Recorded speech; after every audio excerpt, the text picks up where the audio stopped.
Assalamualaikum warahmatullahi wabarakatuh. Innal hamdalillah wassalatu wassalaman ala Rasulillah Sayyidina Muhammad ibn Abdillah wa ala alihi wa sahbihi wa mawala. Amma ba'du. Alhamdulillah, dengan izin Allah kita masih dapat berkumpul di bulan suci Ramadan ini untuk menjalankan perintahnya. Semoga kita dapat meraih pahala dan pengampunan dari Allah Subhanahu wa taala di bulan yang penuh rahmat ini. Yang saya hormati Dewan Hakim yang arif dan bijaksana, yang saya banggakan kerabat da'i dan da'iyah Forum Da'i Milenial, serta penonton yang dimanapun Anda berada.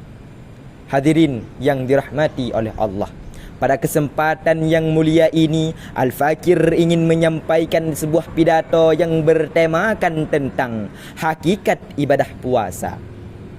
Ibadah puasa disyariatkan kepada umat Nabi Muhammad. Ibadah puasa diwajibkan bagi umat Islam selama bulan Ramadan pada setiap tahunnya. Ibadah puasa sejatinya bukan syariat baru. Ibadah puasa telah disyariatkan kepada umat terdahulu sebelum umat Nabi Muhammad sallallahu alaihi wasallam.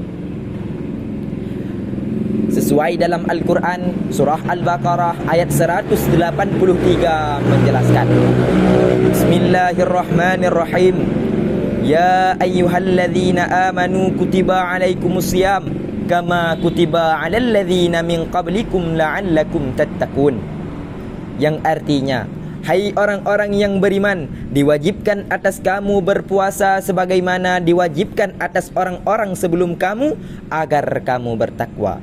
Hadirin yang dirahmati oleh Allah, Imam Al-Ghazali dalam karyanya yang terkenal Ihya Ulumuddin menjelaskan secara singkat dan tepat perihal hakikat puasa sebagai berikut. Puasa itu menahan diri dan meninggalkan larangan puasa. Puasa itu hakikatnya sebuah rahasia. Tidak ada amal yang tampak padanya. Kalau semua amal ibadah dilihat dan disaksikan oleh makhluk, ibadah puasa hanya dilihat oleh Allah Subhanahu wa taala. Imam Al-Ghazali dalam kitabnya Ihya Ulumuddin juz 1 halaman 293. Dari penjelasan ini kita dapat memahami bahawa keutamaan dan inti ibadah puasa adalah kesabaran dan ganjaran tiada tara. Kita dapat mengerti mengapa hadis kudusi mengatakan, kullu amali bani adama lahu illa siyama fa innahu li wa ana ajri bihi. Dari Abu Hurairah radhiyallahu anhu berkata, Nabi sallallahu alaihi wasallam bersabda, Allah berfirman, semua amal anak Adam untuknya kecuali puasa. Ia untukku dan aku yang akan membalasnya, kata Allah. Hadirin yang berbahagia, puasa mengambil 1/4 bagian dari seluruh keimanan, karena puasa itu setengah dari kesabaran, sedangkan kesabaran mengambil setengah bagian dari keimanan. Adapun manfaat dari puasa adalah menurunkan keinginan-keinginan syahwat yang menjadi lahar subur setan. Dengan lapar dan haus puasa, lahan subur dan medan pacu menyempit dan terbatas. Dari sini kemudian dapat disimpulkan bahawa ibadah puasa menjadi pintu ibadah dan tameng ataupun perisai bagi mereka yang berpuasa. Ibadah puasa mempersempit ruang gerak setan di dalam tubuh orang yang berpuasa. Rasulullah sallallahu alaihi wasallam bersabda, sungguh setan itu berjalan pada anak Adam di dalam aliran darahnya. Oleh karena itu, hendaklah kalian mempersempit aliran darah itu dengan rasa lapar. Hadis riwayat muttafaqun alaih.